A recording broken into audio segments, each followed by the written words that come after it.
Attention, 3, 2, 1, on papote? Aïe aïe aïe, ça chauffe très fort chez Gertrude, elle me dit: mon mec est resté ami avec son plan cul du lycée dont il était amoureux et aujourd'hui il dit que c'est sa meilleure amie. Que faire? J'adore ce genre d'histoire.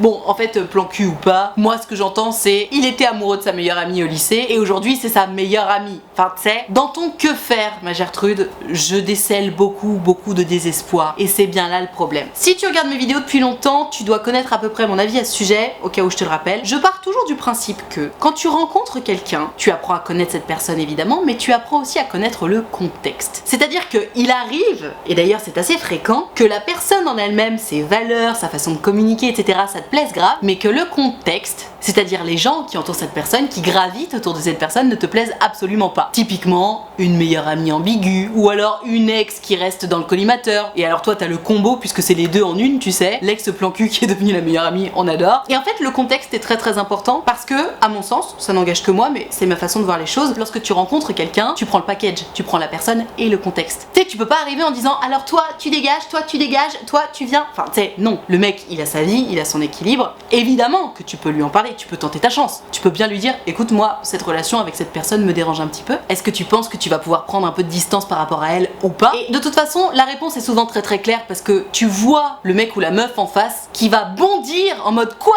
mais non, mais c'est ma meilleure amie, mais non, mais jamais de la vie. Ça, c'est un peu red flag. Ou la personne qui va rester très calme et qui va te dire ah non mais alors, je t'arrête tout de suite, y a rien avec cette personne. D'ailleurs, bien entendu, si ça peut te faire du bien, je peux prendre mes distances. Honnêtement, ça m'ennuierait parce que c'est quelqu'un que j'aime beaucoup, mais si ça peut te rassurer, l'espace d'un petit temps, on peut essayer de faire un essai, etc. Tu vois tout de suite la réaction de la personne en face. Mais dans tous les cas, ma Gertrude, pour ma part, je trouve ça très délicat d'arriver dans la vie de quelqu'un et de dire toi tu dégages. Je pense que c'est pas possible de faire ça. Parce que à l'inverse, si tu arrives, tu rencontres quelqu'un, tout va bien, la personne te plaît, le contexte est ok, et que là, ça fait un petit moment que vous êtes ensemble et tout à coup il y a quelqu'un qui pop, c'est absolument pas la même chose. Parce que le contrat de départ, c'était pas ça. Dans le contrat de départ, il n'y avait pas la meilleure amie qui était là et puis là tout à coup hop elle revient dans sa vie et oh ça va, oui, non, je suis pas d'accord avec ça. Alors que je te dis dans le cas numéro 1, bah le tableau de départ c'est ça, le mec était là avec sa meilleure amie avec qui c'était ambigu, donc soit il décide de la gerter de sa vie, et honnêtement je pense que ce serait plus sain pour lui d'ailleurs, surtout si sa relation avec elle est ambiguë, soit il décide de la garder. Maintenant ma Gertrude, je t'invite à un peu de flexibilité et un petit peu de réflexion avant tout ça, étudie un peu la relation quand même, vois ce que t'en penses toi. Est-ce que c'est effectivement toujours ambigu ou pas? Parce que ça peut arriver, moi je n'y crois absolument pas, si tu veux mon avis personnel à l'amitié homme-femme, mais j'ai tant de gens qui me jurent par message que si Nat ça arrive et tout,